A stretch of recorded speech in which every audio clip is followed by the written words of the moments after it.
Hello students, मैं वैभव अपने channel निबड़ knob में आपका स्वागत करता हूं। ये चैनल 10th, 11th और 12th क्लास के मैथ्स सब्जेक्ट के लिए डेडिकेटेड है। अगर आपको मेरा काम पसंद आए तो प्लीज़ वीडियोस को शेयर कीजिए, क्योंकि मेरा मोट्टो ही है क्वालिटी एजुकेशन सबका अधिकार। और अगर आप पूरा सिलेबस कवर करना चाहते हैं तो आप मेरे चैनल को सब्सक्राइब करके प्लेलिस्ट में जाके चैप्टर वाइज, क्लास वाइज सारे वीडियोस की प्लेलिस्ट चेक कर सकते हैं।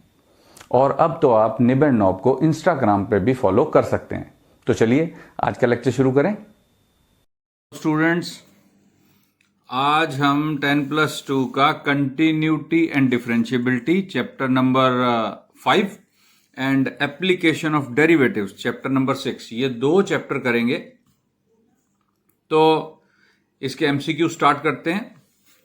पहला question, if fx equal to sine 7x upon 3x comma x not equal to 0 and m when x equal to 0 is continuous at x is equal to 0, then value of m is। इस question को solve करने से पहले मैं कुछ continuity के बारे में बताना चाहता हूं।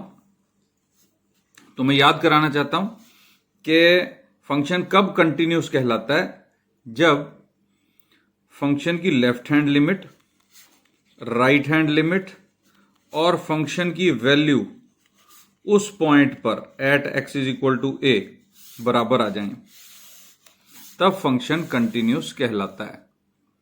तो अब हमारे पास फंक्शन है f x equal to sine 7x upon 3x when x not equal to 0 and m when x equal to 0। अब क्योंकि ये एमसीक्यू है तो हम LHL, RHL, FX ये सब कुछ नहीं देखेंगे।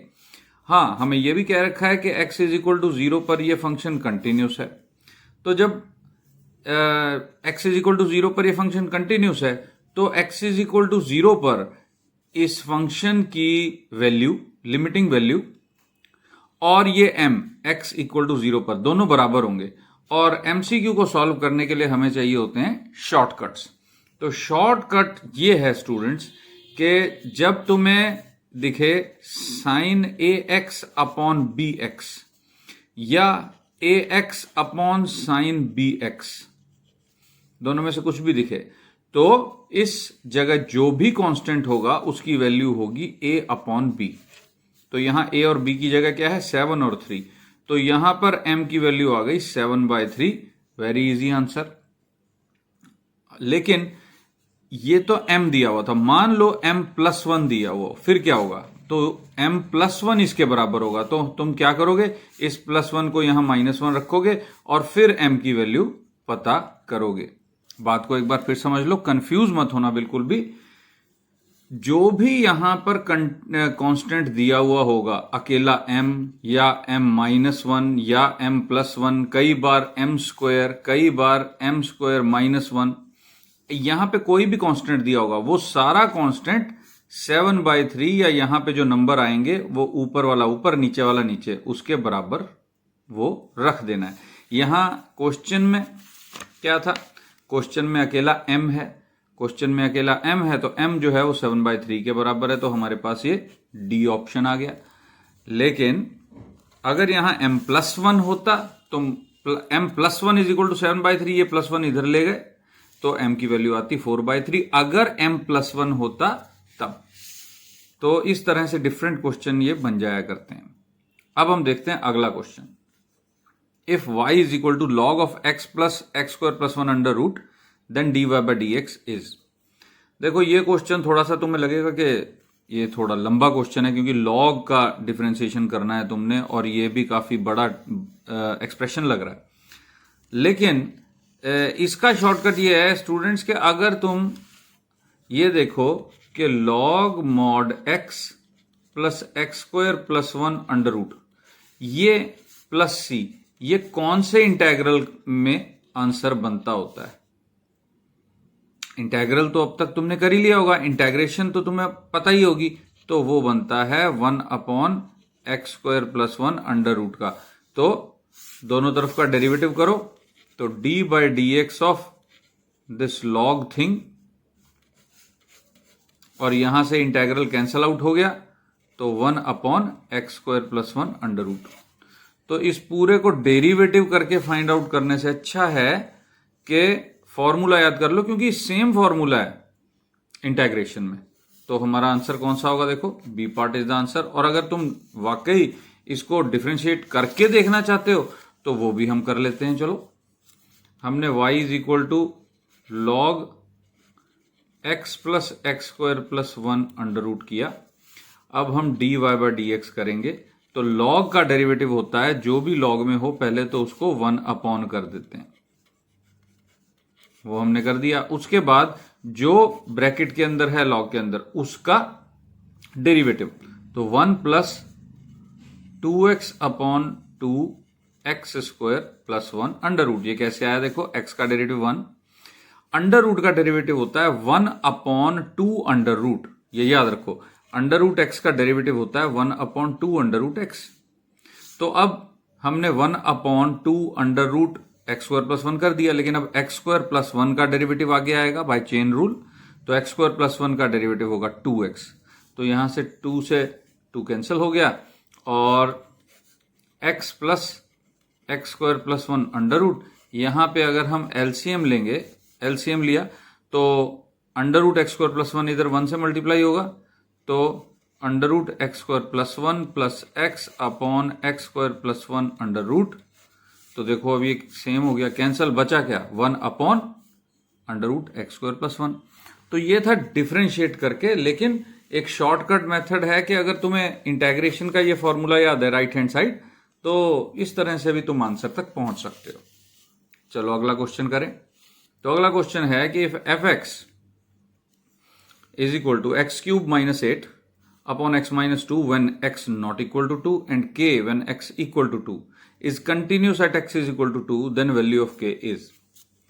तो तुम्हें यह पता होना चाहिए कि फंक्शन अगर कंटिन्यूस है तो limit x approaches to 2 x³ - 8 अपॉन x - 2 जो है वो k के बराबर होगा। अब इसकी लिमिट देखो, +1 क्लास में तुमने सीख ली थी। अब मैं इसकी लिमिट कैलकुलेट कर देता हूं। इसको फैक्टराइज किया मैंने a³ - b³ फॉर्मूले से, x - 2 x² + 2x + 4 whole upon x - 2। ये कैंसिल हो गया, तो k की वैल्यू क्या आ गई? देखो, यहां पर 2 पुट करो, 4 प्लस यहां 2 पुट करेंगे, 4 + 4 यानी कि 12।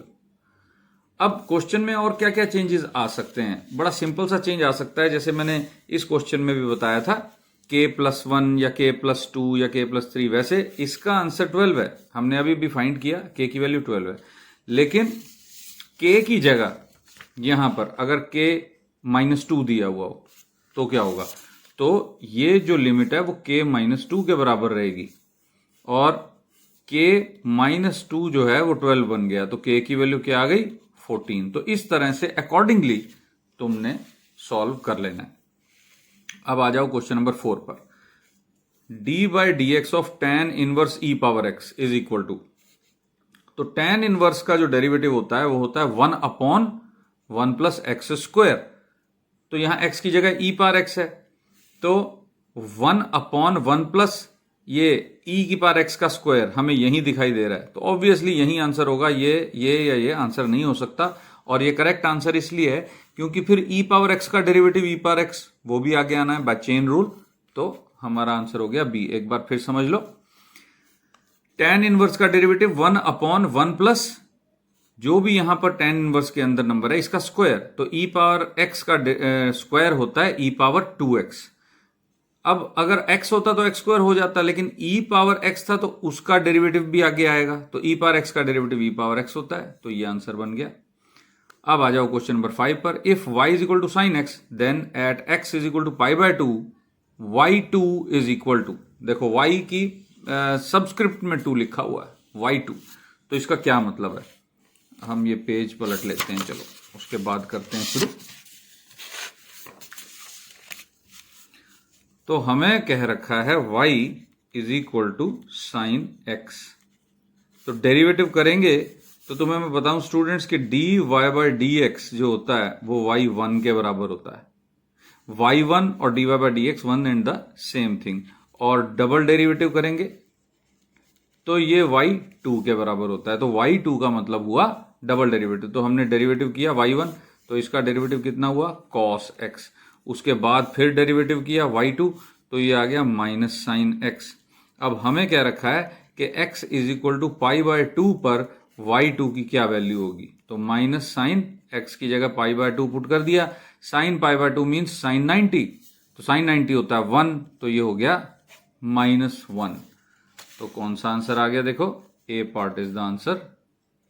उसके बाद question number 6, if x is equal to 280 and y is equal to 80 square then dy by dx is equal to, ये पैरामीट्रिक इक्वेशंस आ गई। तो x 280 and y is equal to 80 square, x is equal to 280 and y is equal to 80 square. तो dy by dx कैसे find out करते हैं, इसका derivative कर दो dx बाय dt 2a, क्योंकि with respect to t derivative कर रहे हैं। y का डेरिवेटिव dy बाय dt, तो ये आ गया 280। तो अब स्टूडेंट्स याद रखो कि dy बाय dx कितना होता है, dy by dt divided by dx by dt।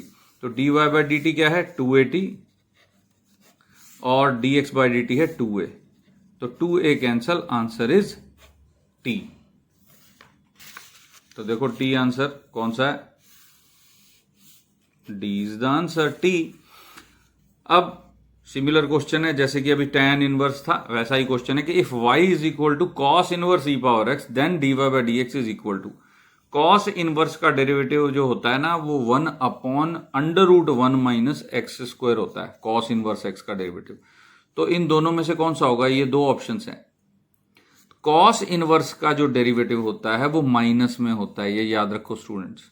तो हमारा ये आंसर होगा।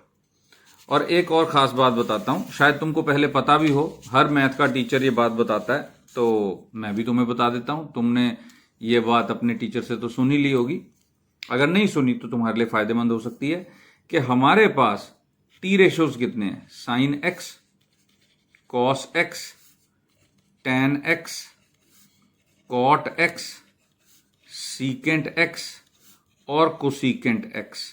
साथ ही इनवर्स टी रेशो कितने हैं, ऐसे ही sine inverse x, cos inverse x, cot inverse x, tan inverse x, secant inverse x और कोसीकेंट इनवर्स एक्स। ये हमारे पास टोटल 12 ट्रिग्नोमेट्रिक या इनवर्स ट्रिग्नोमेट्रिक रेशोज या फंक्शंस हैं।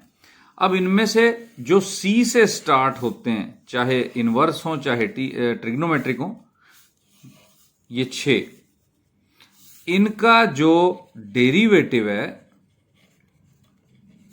वो नेगेटिव होता है, माइनस में होता है। याद रखो, देखो कॉस का क्या होता है माइनस साइन एक्स, कॉट का होता है minus cosecant square x, cosecant का होता है minus cosecant x cot x. ऐसे ही कॉस इनवर्स का होता है -1 upon 1 minus x square under root. Cot inverse का क्या होता है -1 अपॉन 1 प्लस एक्स स्क्वायर। और कोसीकेंट इनवर्स का होता है 1 upon mod x x square -1।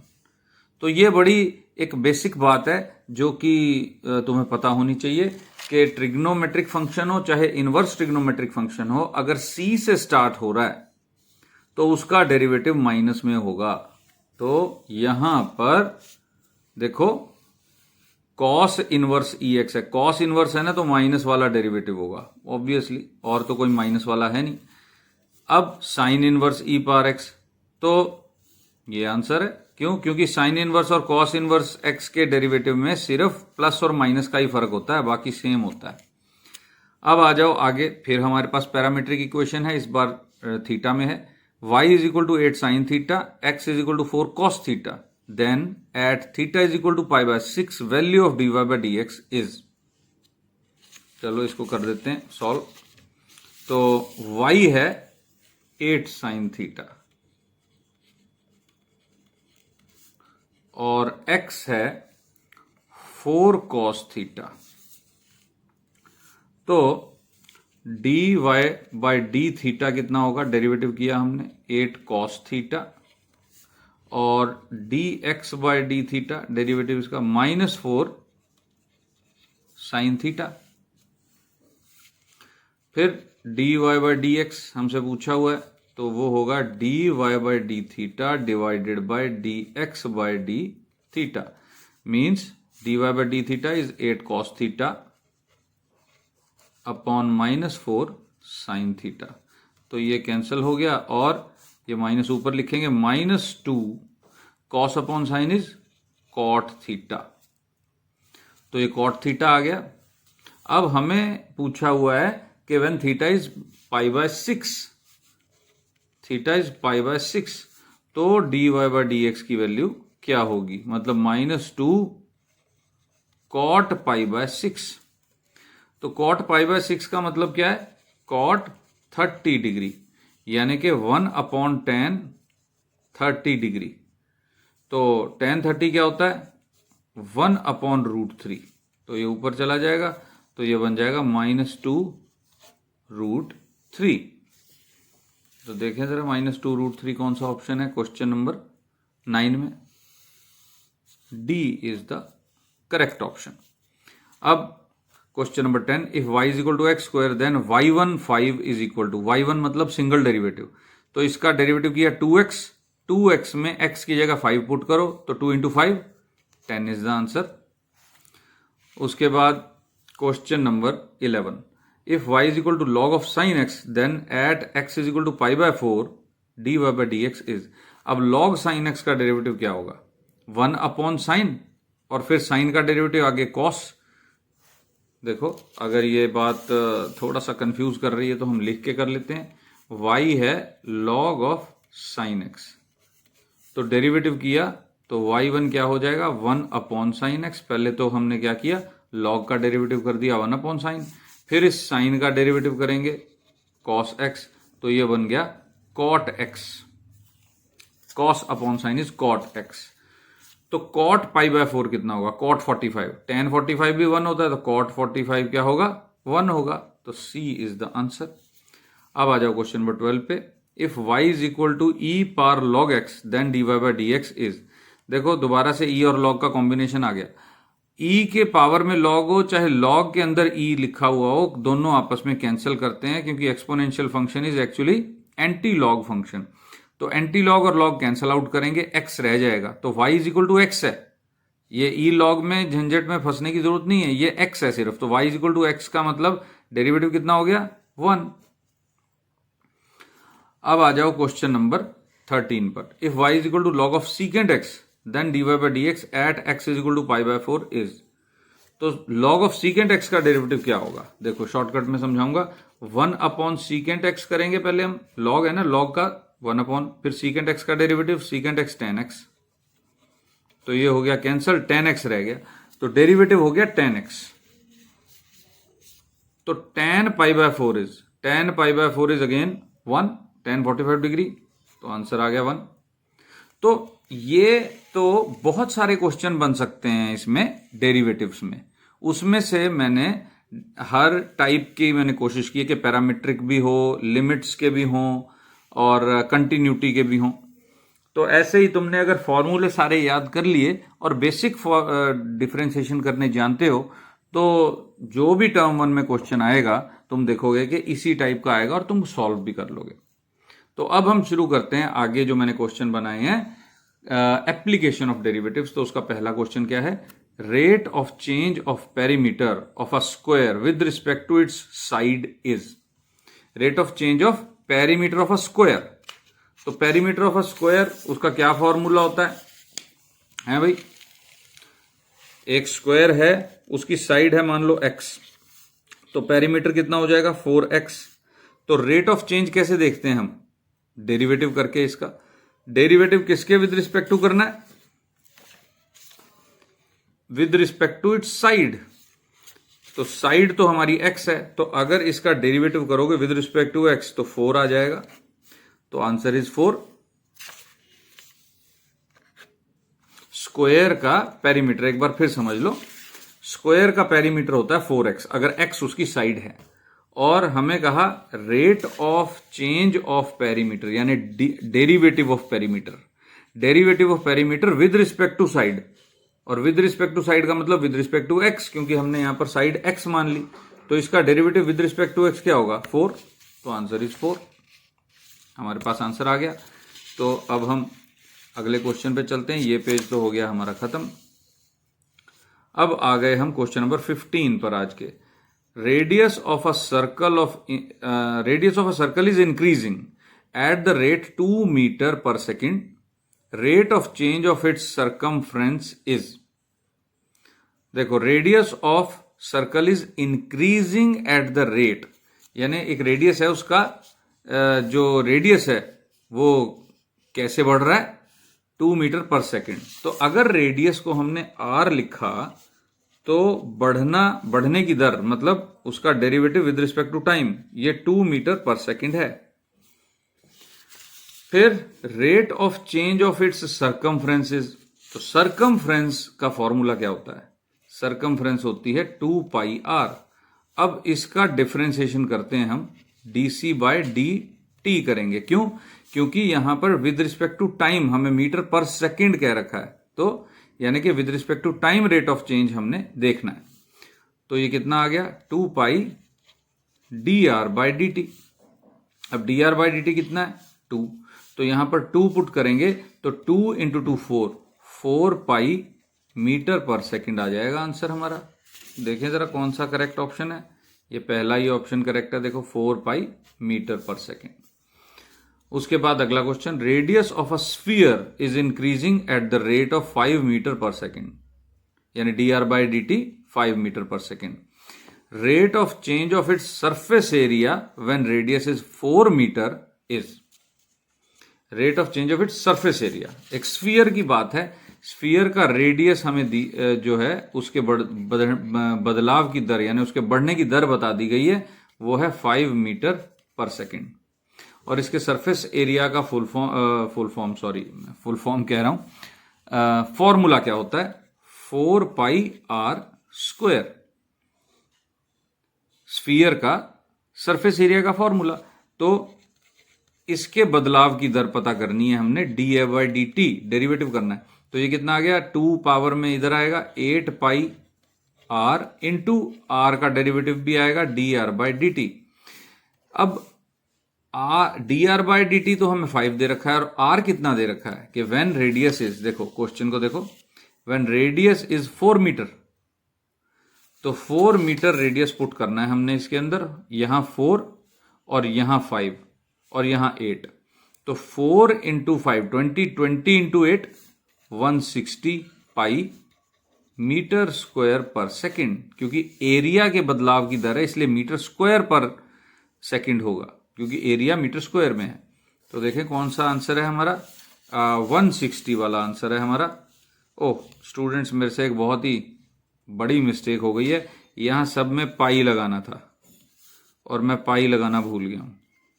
चलो आई एम वेरी सॉरी, लेकिन ये मैं करेक्शन करने के बाद ही अपलोड करूंगा ये कम्युनिटी पर। तो 160 पाई मीटर पर सेकेंड का आंसर सही है। अब आते हैं क्वेश्चन नंबर 17 पर। F x equal to sine x is strictly increasing in the interval. अब ये इंटरवल को देखो, सारे के सारे 0 से 2 पाई के बीच बीच में ही है। देखो pi by 2 to pi to 3 pi by 2, 0 to pi by 2, pi by 2 to 3 pi by 2। तो साइन एक्स और अगला क्वेश्चन कॉस एक्स का है, हम दोनों इकट्ठा ही समझ लेते हैं। देखो अगर तुम्हें ग्राफ याद है तो इसका डेरिवेटिव वगैरह करने की जरूरत ही नहीं पड़ेगी। साइन एक्स का ग्राफ होता है ये 1 होती है वैल्यू इसकी, कहां पर, पाई बाय 2 पर, ये पाई पर 0 हो जाता है, 3 पाई बाय 2 पर -1 हो जाता है, और 2 पाई पर दोबारा 0। तो इंक्रीज कहां करेगा, 0 से पाई बाय 2, देखो वैल्यू बढ़ रही है। उसके बाद यहां से लेके और यहां तक ये वैल्यू देखो गिरती आ रही है, नीचे आ गई वैल्यू,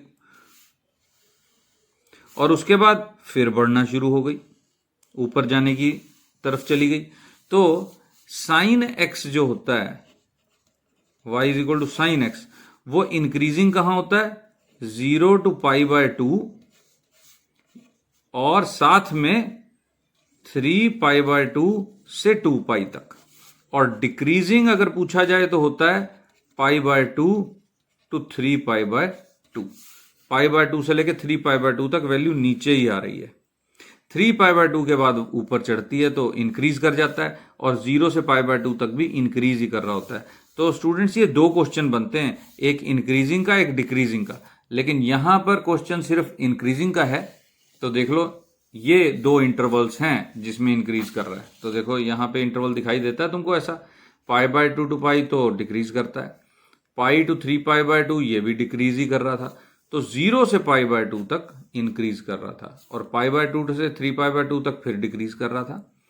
तो ये ग्राफ अगर तुम्हें याद होगा, ये वाला ग्राफ, और ये एंगल तुम्हें याद रहे, तो बड़ी ही आसानी से तुम ये साइन एक्स कहाँ इंक्रीज करता है और कहाँ डिक्रीज करता है बड़ी ही आसानी से जज कर सकते हो। कोई डेरिवेटिव करके लेस देन ग्रेटर देन 0 करने की जरूरत ही नहीं पड़ेगी। और अब हम साथ ही कॉस एक्स की बात कर लेते हैं, क्योंकि ये दोनों कर्व्स जो हैं वो बड़ी ही इंपॉर्टेंट है, बार बार इसके क्वेश्चन आ जाते हैं। तो कॉस की कर्व होती कप शेप की। अब तुम कहोगे सर ये कप शेप का क्या मतलब हुआ? देखो ये कप ही तो बन गया ना, ये देखो जैसे कप हो, यहां हैंडल बना दो, यहां पानी भर सकते हैं, cup shape. C for cup and C for cos. तो कप शेप का ग्राफ होता है कॉस का। अब ये होता है π/2, कॉस 90 डिग्री 0 हो जाता है, उसके बाद पाई पर -1 हो जाता है, फिर 3π/2 पर ये 0 हो जाता है, और 2π पर ये 1 होता है। तो देखो ये यहां से लेके और यहां तक, 0 से लेके पाई तक ये डिक्रीज ही कर रही है, और पाई से लेके 2π तक ये इंक्रीज ही कर रही है। तो कॉस एक्स जो ग्राफ है वो इंक्रीज कब करता है? पाई से 2π, पाई से 2π, और डिक्रीज कब करता है? 0 से पाई। तो ये भी अगर तुम याद कर लो तो ये दो क्वेश्चन हैं, लेकिन इसमें हमारे पास सिर्फ क्या पूछा हुआ है? इंक्रीजिंग के लिए पूछा हुआ है। तो इंक्रीजिंग के लिए देखो कौन सा आंसर आएगा। देखो इंक्रीज कहां कहां करता है? इंक्रीज पाई के बाद ही करता है। तो देखें π/2 से पाई तक तो डिक्रीज कर रहा है, पाई से 3π/2 तक ये इंक्रीज कर रहा है। 0 से π/2 डिक्रीज करेगा, π/2 से 3π/2 भी डिक्रीज ही करेगा। ये देखो यहां से π/2 से 3π/2 यानी कि ऐसे, तो ना तो ये इंक्रीज हुआ ना डिक्रीज हुआ, क्योंकि जितनी वैल्यू नीचे गई थी उतनी वैल्यू ऊपर आके यहीं पे आ गई। अगर कहते π/2 से 2π तो 0 से स्टार्ट करके और 1 पे चली गई, तो अल्टीमेटली वैल्यू बढ़ गई, इसलिए हम इंक्रीजिंग इसको फिर भी कह सकते हैं। लेकिन ये 0 से स्टार्ट करके फिर 0 पे खत्म कर रहा है, तो जितना डिक्रीज किया उतना इंक्रीज किया, तो नाइदर इंक्रीजिंग नॉर डिक्रीजिंग कहते हैं इसको, इस केस को। तो हमारे पास आंसर आ गया। अब question number 19, fx equal to x square strictly increasing on. अब इसका डेरिवेटिव करो 2x। 2x कब पॉजिटिव होगा? जब x पॉजिटिव होगा, और x पॉजिटिव इसमें कहां पर है? x पॉजिटिव है सिर्फ a में, तो 0 से लेके इंफिनिटी तक ये इंक्रीज करेगा, और नेगेटिव नंबर्स के लिए ये डिक्रीज करेगा फंक्शन। अब question number 20, slope of the tangent to the curve at x is equal to 2। Slope of the tangent क्या होता है? डेरिवेटिव की वैल्यू। तो x स्क्वायर प्लस 3 का डेरिवेटिव क्या होगा? 2x, यानी कि स्लोप ऑफ टेंजेंट है 2x, और उस x में 2x में x को रखना है 2, तो 2x यानी 2 इंटू 2 यानी 4 इज द आंसर। मैं फिर बता रहा हूं, स्लोप टेंजेंट का स्लोप जो होता है वो कर्व की इक्वेशन का डेरिवेटिव होता है, dy/dx अगर तुम निकालोगे तो वो होता है स्लोप ऑफ द टेंजेंट, और x की वैल्यू उसके अंदर पुट कर दो, सिंपल डेरिवेटिव करो और x की वैल्यू पुट कर दो।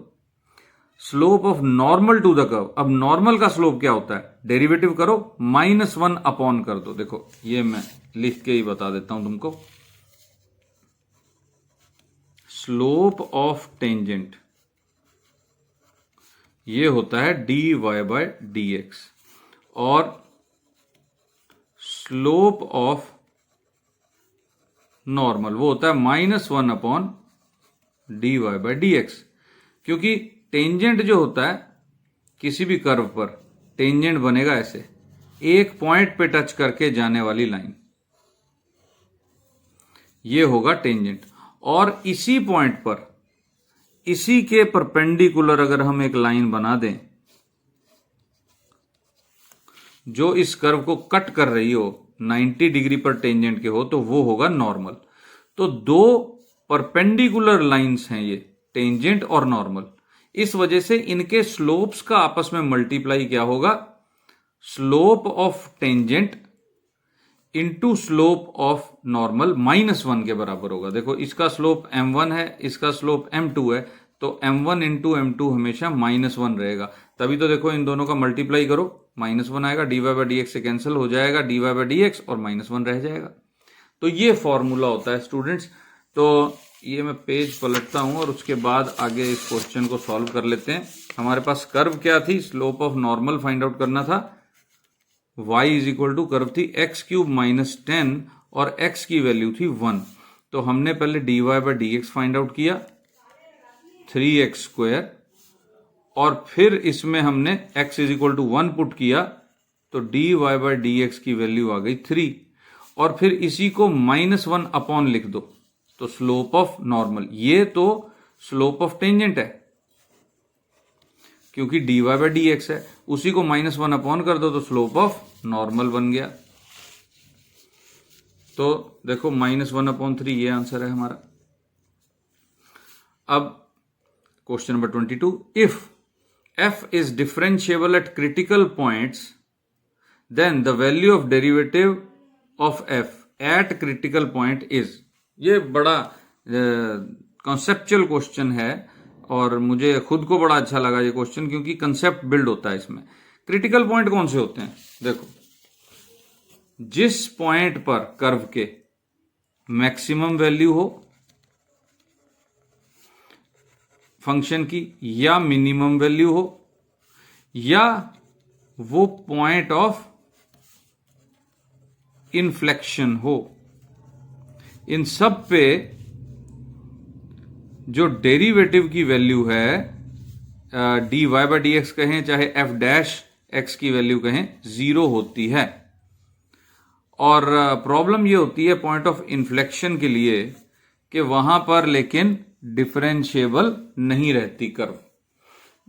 तो इस वजह से हम ये कह रहे हैं कि जहां पर फंक्शन डिफरेंशिएबल है क्रिटिकल पॉइंट्स पे, वो सिर्फ मैक्सिमा मिनिमा के पॉइंट होते हैं, और अगर वहां पे वो डिफाइंड है तो जो डेरिवेटिव की वैल्यू है वो 0 रहेगी। ये हमेशा याद रखो, क्रिटिकल पॉइंट्स पर फंक्शन के डेरिवेटिव की वैल्यू 0 होती है, बस सिंपल। और क्रिटिकल पॉइंट कौन से होते हैं, पॉइंट ऑफ मैक्सिमा या point of minima. Maximum value वाले पॉइंट और मिनिमम वैल्यू वाले पॉइंट जो होते हैं वही क्रिटिकल पॉइंट होते हैं, और वहां पर 0 होती है क्योंकि वो डिफरेंशिएबल होता है वहां पे फंक्शन। लेकिन पॉइंट ऑफ इन्फ्लेक्शन पे भी 0 होती है, लेकिन वहां पर फंक्शन ही डिफरेंशिएबल नहीं होता, तो इसके लिए हम उसके डेरिवेटिव की वैल्यू की भी बात वहां पर नहीं करते। अब आ जाओ क्वेश्चन नंबर 23 पे, if slope of normal to the curve at a point is 7, देखो स्लोप ऑफ नॉर्मल 7 है, then at that point slope of tangent to the curve is, तो नॉर्मल का स्लोप दिया हुआ है तो टेंजेंट का स्लोप कैसे निकलेगा, -1 अपॉन कर दो। दोनों का स्लोप, अगर टेंजेंट का स्लोप दिया हुआ हो तो नॉर्मल का स्लोप फाइंड आउट करने के लिए -1 अपॉन करो, अगर नॉर्मल का स्लोप दिया हुआ है तो टेंजेंट का स्लोप पता करने के लिए -1 अपॉन कर दो, -1/7, बस सिंपल। Question number 24। अच्छा, क्वेश्चन नंबर 24, 25 करें उससे पहले मैं एक रिक्वेस्ट करना चाहूंगा स्टूडेंट्स, जो कि मैं हमेशा करता हूं, कि अगर ये वीडियो तुम्हें पसंद आ रहा है तो प्लीज लाइक शेयर ये जरूर करो, और मेरे चैनल को देखो सब्सक्राइब भी जरूर कर लो, तभी मुझे हिम्मत मिलेगी कि हाँ मेरी बात ज्यादा लोगों तक पहुंच रही है, और इसका मतलब है कि मैं सही डायरेक्शन में पढ़ा रहा हूँ। अगर तुमको ये वीडियो पसंद आता है तो प्लीज कमेंट सेक्शन में जाकर, नहीं भी पसंद आता तब भी कमेंट सेक्शन में जाके 1 to 5 के स्केल पर रेटिंग जरूर देना स्टूडेंट्स। अगर तो तुम्हें बहुत अच्छा लगे तो 5, वरना 4, 3, 2, या बिल्कुल ही पसंद नहीं आया तो 1 कह सकते हो। और अगर कोई सजेशन भी हो तो वो भी तुम दे सकते हो। और मैं एक और बात कहना चाहूंगा कि ये ट्यूशन के जंजाल से बचो। ट्यूशन को हम हटा देंगे, वहां पर जाने वाला तुम्हारा टाइम और तुम्हारे पेरेंट्स का पैसा दोनों ही बचा सकते हैं। वो कैसे? अगर तुम मेरे चैनल से ही पूरी की पूरी पढ़ाई करते हो। तो स्टूडेंट्स कमेंट करना मत भूलना, लाइक शेयर सब्सक्राइब भी जरूर करो। अब हम आते हैं क्वेश्चन नंबर 24 पर कि if f is differentiable at critical point x is equal to a and it is a point of maxima, क्योंकि मैक्सिमा या मिनिमा कोई भी हो सकता है, तो हमको बता दिया गया कि x is equal to a पर पॉइंट ऑफ मैक्सिमा है, देन देखो मैक्सिमा के पॉइंट के लिए डबल डेरिवेटिव की वैल्यू 0 नहीं होती, पॉजिटिव नहीं होती, 1 भी नहीं होती, लेस देन 0 होती है। ये याद रखो, मैक्सिमा के लिए नेगेटिव। और सिमिलर क्वेश्चन मैंने दूसरा केस बनाया कि if f is differentiable at critical point x is equal to a and it is a point of minima, then it is positive, double derivative की वैल्यू पॉजिटिव होती है। ये हम मैक्सिमम मिनिमा का जो टॉपिक है उसके क्वेश्चंस हैं ये दोनों। याद रखो, पॉइंट ऑफ मैक्सिमा पे double derivative negative, point of minima पे डबल डेरिवेटिव पॉजिटिव। तो यहां पर हमारा वीडियो आज का खत्म होता है स्टूडेंट्स। इसमें ऑब्वियसली मुझसे एक मिस्टेक हो गई है, ये पाई मैंने नहीं लगाया, वो लगाने के बाद मैं ये जो पीडीएफ है ये अपलोड करूंगा कम्युनिटी पर, तुम वो देख सकते हो, डाउनलोड कर सकते हो। इंस्टाग्राम पे भी मैं अपलोड कर दूंगा, वहां से भी तुम ऑप्शन ले सकते हो डाउनलोड करने का। और इसकी पूरी अच्छी तरह से तैयारी करो। और अब हम मिलेंगे अगले वीडियो में अगले चैप्टर्स के अपने सॉल्यूशंस के साथ और क्वेश्चंस के साथ। तब तक पढ़ाई करो। Good bye.